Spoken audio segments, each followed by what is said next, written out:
met Jonathan about 10 years ago.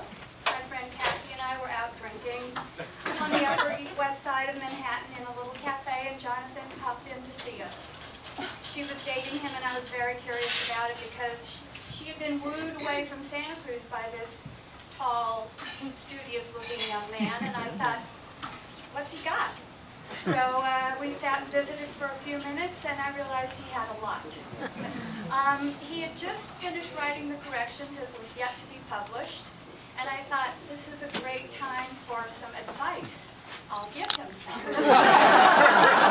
I had had a book published a few months earlier, and I wanted to tell him that despite the fact it sold dozens, literally dozens, it did not change, and he shouldn't expect his to change either. But then he picked up the tab, and I just couldn't burst his bubble. I just let him go with it, and a few months later, the corrections was born. Now I have no advice for him. He's put out 2 terrific collections of essays.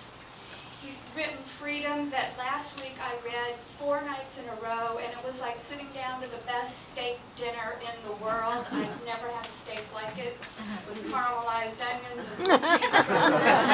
and meat. It was thick and juicy.